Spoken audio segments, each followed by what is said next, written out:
Iran America రెండో దశ శాంతి చర్చలకు సంబంధించి బిగ్ ట్విస్ట్ నెలకొంది.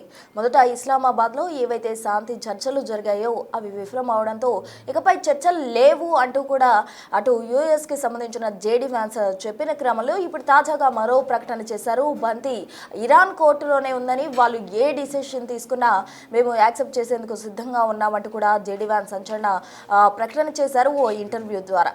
అంటే శాంతి చర్చలకు మరోసారి పాల్గొనేందుకు తాము సిద్ధంగా ఉన్నాము అన్న విధంగా కూడా యూటర్న్ తీసుకున్నట్టు కూడా కనిపిస్తోంది. మరి ఈ మాట మీదే ఉంటారా? మరోసారి ఉపాధ్యక్షుడు జేడీ వ్యాన్స్ మరో చర్చలు లేవని చెప్పే అవకాశం ఉందా? అసలు ఏం జరగబోతుంది అన్నది తెలియాల్సి ఉంది. మరోవైపు రష్యా మధ్యవర్తిత్వం వహించేందుకు సిద్ధంగా ఉన్నట్టు కూడా సమాచారం అందుతోంది.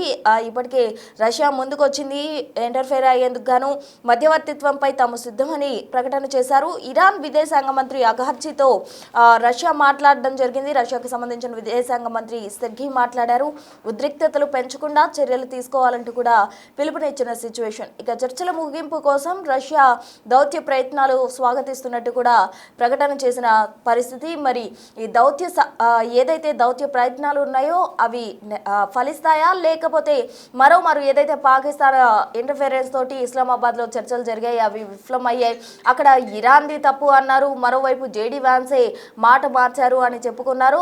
ఇదే విధంగా మరోసారి దౌత్య ప్రయత్నాలు విఫలమవుతాయా, లేకపోతే రష్యా ఇంటర్ఫిరెన్స్ తో ఏదైతే దౌత్య ప్రయత్నాలు సాగుతున్నాయో అవి సక్సెస్ అవుతాయా? జేడీ వ్యాన్స్ యూటర్న్ తీసుకున్న నేపథ్యంలో అటు ఇరాన్ ఏ విధంగా స్పందిస్తోంది? బంతి ఇప్పటికే ఇరాన్ కోర్టులోనే ఉన్నట్టు కూడా జేడీ వ్యాన్స్ స్పష్టం చేసిన క్రమంలో ఇరాన్ స్వాగతిస్తుందా, లేకపోతే ఈ ఇంటర్ఫిరెన్స్ కారణంగా ఎటువంటి ఫలితాలు రాబోతున్నాయి, సత్ఫలితాలు వస్తాయా, లేకపోతే విఫలమైన క్రమంలో ఎటువంటి పరిణామాలు ఉండబోతున్నాయి అనేది చూడాలి. మొత్తంగా పశ్చిమాసియాలో ఇప్పుడు మాత్రం ఉద్రిక్తంగానే సిచ్యువేషన్ ఉంది. అటు క్రూడ్ ఆయిల్ ధరలు మరోసారి భారీగా పెరిగే అవకాశాలు అయితే లేకపోలేదు. ఎందుకంటే మొన్న ఏదైతే 2 వారాల గడువు పొడిగిస్తున్నట్టు ట్రంప్ ప్రకటన చేశారో ఆ నేపథ్యంలో క్రూడ్ ఆయిల్ ధరలు బ్యారెల్ ధర భారీగా పడిపోయిన సిచ్యువేషన్. కానీ ఇప్పుడు ఏదైతే ఉద్రిక్త పరిస్థితులు కొనసాగే అవకాశాలు కనిపిస్తున్నాయో అటు ఇరాన్ కావచ్చు, అమెరికా కావచ్చు, పాకిస్తాన్ ఇస్లామాబాద్లో చర్చలు విఫలమైన నేపథ్యంలో మరోమారు క్రూడ్ ఆయిల్ ధరలు పెరిగే అవకాశం ఉంది. ద్రవ్యోల్బణం ఎక్కువగా కూడా నెలకొనే అవకాశం ఉంది. ప్రపంచ దేశాలన్నీ కూడా ఇందుకు ఎఫెక్ట్ అయిపోతున్నాయి. ఈ నేపథ్యంలోనే రష్యా ముందుకు వచ్చింది మధ్యవర్తిత్వం వహించేందుకు గాను. రష్యా ఇంటర్ఫిరెన్స్ తో మరి ట్రంప్ దిగొస్తారా? ఇరాన్ ముందుకు వచ్చి ఆ దౌత్య ప్రయత్నాలు స్వాగతిస్తుందా? ఎలా ఉండబోతుంది?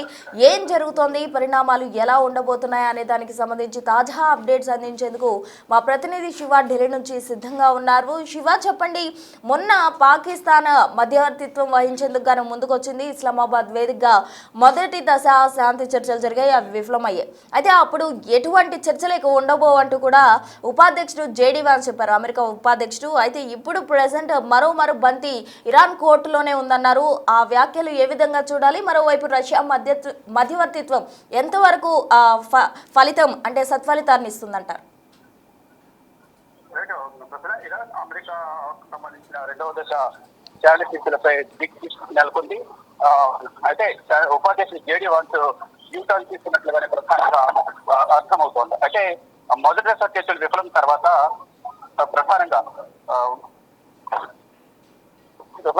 ఇక చర్చలు లేవంటూ కూడా జేడీ వ్యాన్స్ స్పష్టం చేస్తున్న నేపథ్యంలో ఇక తాజాగా ఇరాన్తో చర్చలకు తలుపులు ఇంకా తెరిచే ఉన్నాయంటూ కూడా మరోసారి వ్యాఖ్య చేశారు. అదే చర్చలపై బంతి ఏదైతే ఇరాన్ కోర్టులో ఉన్నట్టు కూడా వారే నిర్ణయిస్తారు చూడాలంటూ కూడా ఒక ఇంటర్వ్యూలో వెల్లడించారు. మరోవైపు శాంతి చర్చలో మధ్యవర్తిత్వానికి రష్యా కూడా ముందుకు వచ్చింది. మధ్యవర్తిత్వంపై తాము సిద్ధమంటూ కూడా ఒక ప్రకటన విడుదల చేసింది. అంటే మొదటి దశ చర్చలకు పాకిస్తాన్ వేదికగా చర్చలు జరిగితే ఇప్పుడు రష్యా తదుపరి చర్చలకు సిద్ధంగా ఉన్నట్టు కూడా వారు కూడా ఒక ప్రకటన విడుదల చేశారు.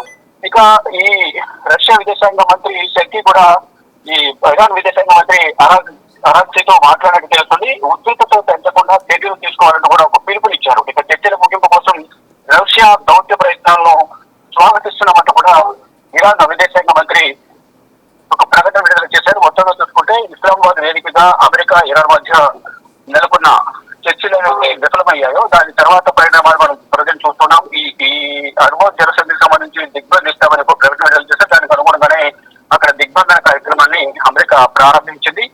ఈ ఇక్కడ హర్మోజ్ వద్ద ఉద్రిక్తపరిచిన అనుకున్న నేపథ్యంలో మళ్ళీ యుద్ధం వస్తుండడంతో ప్రపంచ దేశాలను కూడా తీవ్ర ఆందోళన వ్యక్తం చేసిన పరిస్థితి కనిపిస్తుంది. ప్రజెంట్ రష్యా మళ్ళా తెర మీదకి వచ్చి ఈ శాంతి చర్చలకు మేము సిద్ధంగా ఉన్నాము, అధ్యక్షత వహించడానికి అనేది ప్రకటన విడుదల చేసే నేపథ్యంలో ఏం జరగబోతుంది భవిష్యత్తులో కూడా చూడాల్సి ఉంది.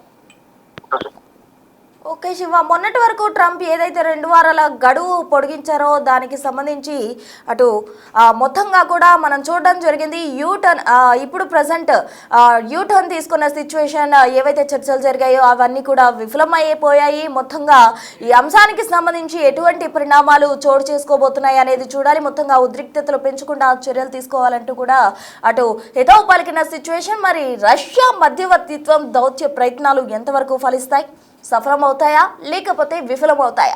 అమెరికా, ఇరాన్ ఈ విషయంలో ముందుకొస్తాయా? ఎటువంటి డెసిషన్ తీసుకోబోతున్నాయి? ప్రపంచ దేశాలపై ఎటువంటి ఎఫెక్ట్ పడబోతుంది అనేది చూడాలి. ఎందుకంటే మొన్నటి వరకు కూడా అంతా ఈ యుద్ధానికి ఒక ఎండ్ కార్డ్ పడుతుంది అంటూ కూడా అంతా ఆశాభావం వ్యక్తం చేశారు. కానీ మధ్యలో ఏవైతే చర్చలు జరిగాయో అవన్నీ కూడా విఫలమైన నేపథ్యంలో అంతా కూడా ఏదైతే ఆశాభావం వ్యక్తం చేశారో వారంతా కూడా ఒక సందిగ్ధంలోకి వెళ్ళిపోయిన సిచ్యువేషన్. ఇప్పుడు మరి ఈ చర్చలు ఫలితం లభిస్తాయా లేకపోతే ఎటువంటి పరిణామాలు ఉండబోతున్నాయి అనేది చూడాలి. మొత్తంగా శాంతి చర్చలకు సంబంధించి ఉపాధ్యక్షుడు జేడీ వ్యాన్స్ యూటర్న్ తీసుకున్నారు.